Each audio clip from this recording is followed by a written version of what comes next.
Bonjour et bienvenue dans cette nouvelle vidéo, une vidéo qui va être consacrée à mon apprentissage du varial flip.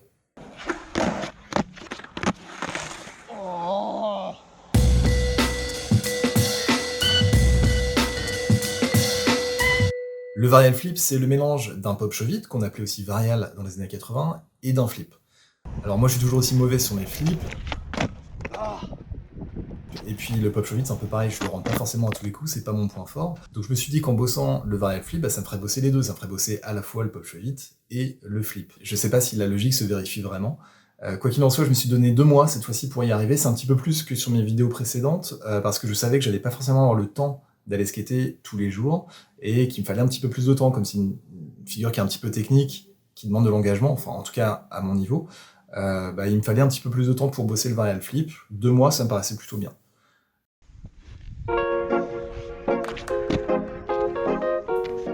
Alors, comme j'avais déjà les bases du pop show vite et du flip, le geste il est arrivé assez rapidement. Après, il était surtout question de travailler le placement des pieds, la force de rotation et l'engagement, surtout pour replaquer.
Bon, on va rentrer ce petit truc là.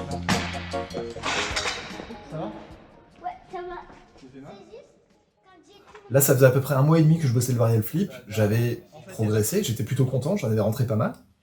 Souvent, il me manquait un petit peu de rotation, et il y avait toujours un petit taux de drag à la replaque, mais globalement, j'étais assez content de ma progression.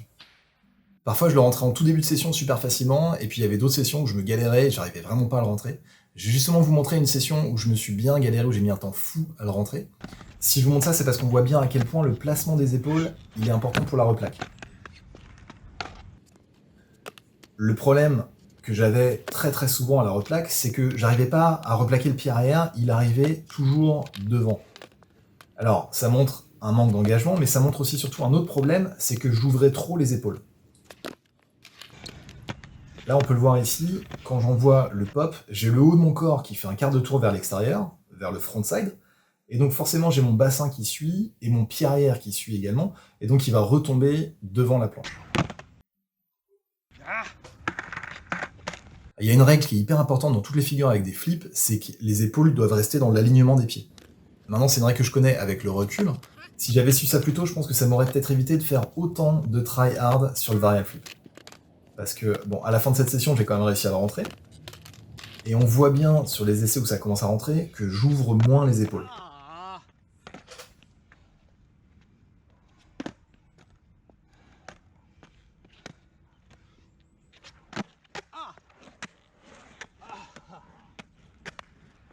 J'ai continué de bosser à mon rythme, je voulais avoir 2 mois complets d'apprentissage dessus pour après passer à autre chose.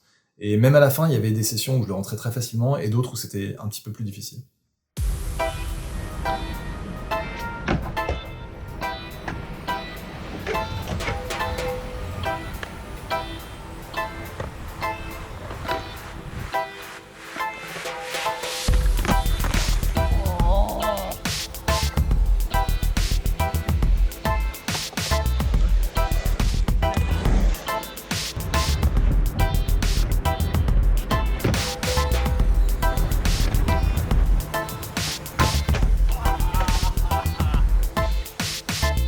Là, on est sur ma dernière session consacrée pleinement au varial flip avant de passer à autre chose.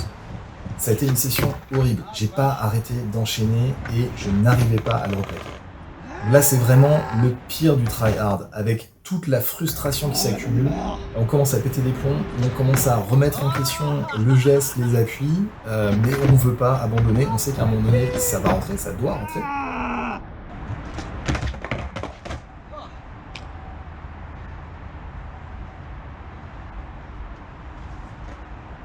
Et on enchaîne, et on enchaîne, et on n'en voit pas le bout. Jusqu'au moment où, enfin, ça rentre. Et là, c'est toute la frustration qui s'est accumulée, qui se transforme en une décharge de dopamine. Et là, on se sent super bien, et on sait pourquoi on a galéré autant, c'est pour justement avoir cette décharge de dopamine. Et j'aurais dû m'arrêter là. Il était prévu que je m'arrête là.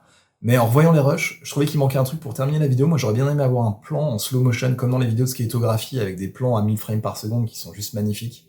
Donc j'ai un peu laissé traîner le truc, et puis un jour je suis ressorti, j'ai fait ma session, j'ai pris ma caméra, je l'ai mis en mode slow motion. L'idée c'était vraiment de rentrer un beau varial flip et pouvoir terminer la vidéo là-dessus. Malheureusement, j'ai jamais réussi à faire le plan que je voulais.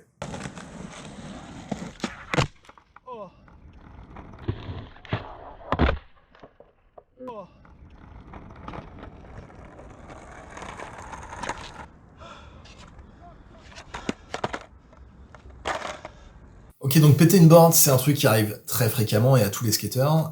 Moi perso, j'arrive pas à m'y habituer. À chaque fois, c'est comme un petit traumatisme. C'est un petit peu plus qu'un morceau de bois qui casse. Donc depuis, je me suis racheté une board, mais j'ai pas refait de varial flip depuis. Ça m'a calmé. Alors c'est con, hein, c'est pas le varial flip en soi qui a pété la board, mais ça s'explique pas. Maintenant, j'ai toujours une petite appréhension quand je veux le rentrer. Donc je n'aurai pas ce plan que je voulais avec le varial flip en slow motion. Je ne m'avoue pas vaincu, un jour je me remettrai sur le varial flip quand je me sentirai un petit peu plus en confiance, et je referai ce plan en slow motion que je voulais faire pour terminer la vidéo. Je ferai une vidéo juste pour ça. Et d'ici là, je vous dis à très bientôt. Ciao. Juanita banana, Juanita